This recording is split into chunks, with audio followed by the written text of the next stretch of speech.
So I was asked, could I try to involve the RevivalDrive Compact and the HX Stomp to try and get some of the Mateus Asato E tones that I kind of got close-ish to with the HX Stomp and the Iridium before. So this is what I've come up with. It's sort of a hybrid of one of the JZ Mat 2 patches, and I've stuck this in instead of the amp, and then I've stuck in the IR that I usually use, and this is what I've ended up with. It's got a Timmy in front, so then the send out to here, then the IR, own hammer free IR, and then I believe we've got a transistor tape delay, a slight bit of particle verb, and then the glitz delay. In terms of the RevivalDrive, the settings I've got on that, if you look in the manual, it's got the pushed plexi sound or suggested settings. What I've done with that is turn the amp up. I've turned the lows up to about 10 o'clock where they should be at about 9 o'clock, and the presence is all the way up. Highs are in the middle as in the manual, and then instrument gain level I turned back from the push plexi settings to about 2 o'clock, 1:30, and the Timmy is always on in front, gains at about 4, and the high and bass cut in midpoint. And what I'm doing to get the cleanish tones is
as you turn the volume up even more.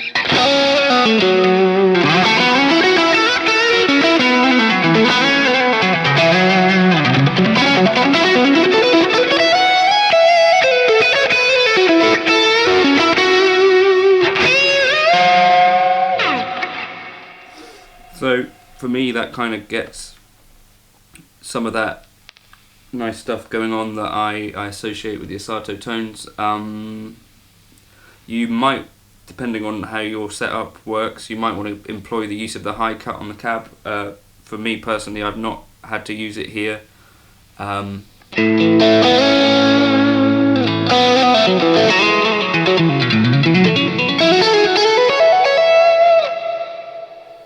other thing, I've got the post-drive EQ controls set to power amp. If I set it to EQ1, you'll hear the difference.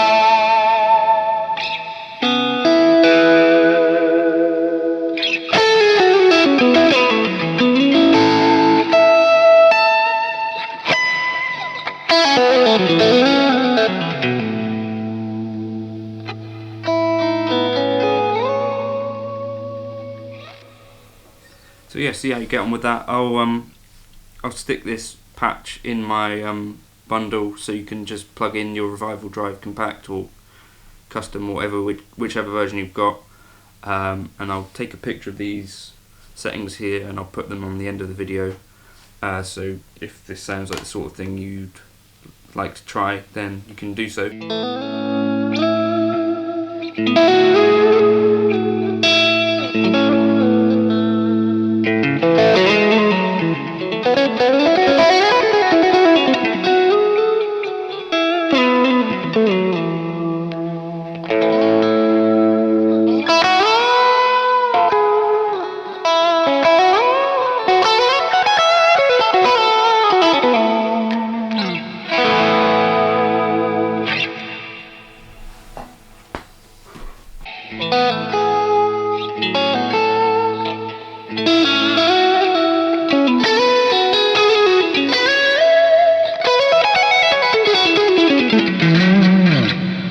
So I just wanted to say you can take the high cut down to taste. That was it at 6K. Here it is at 5.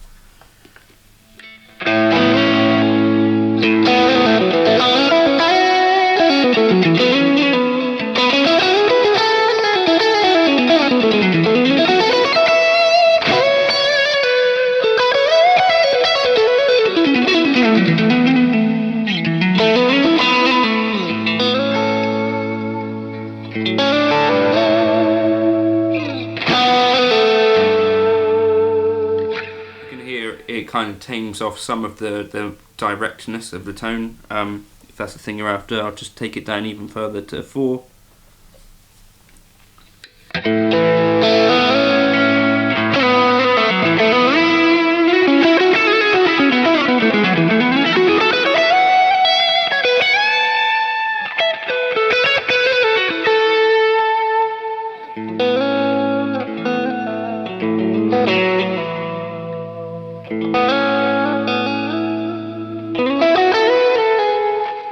So the only thing to be cautious of is that as you do that, although it has a kind of smoothing effect on the drive side of things, it also tames some of the sparkle of the clean, which is kind of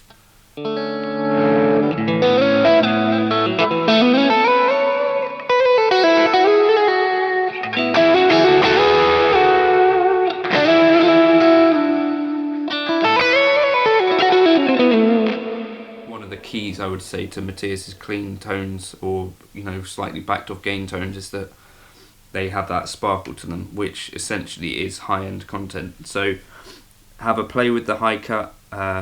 In the earlier part of the video I had it all the way off. At the start of this part of the video I had it at 6, I've moved it to 5 and then to 4. It's worth experimenting with, I think.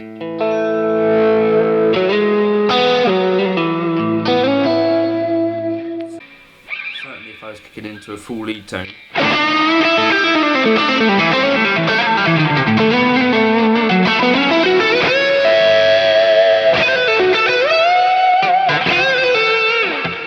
I would consider using the high cut, but yeah, have a play with that.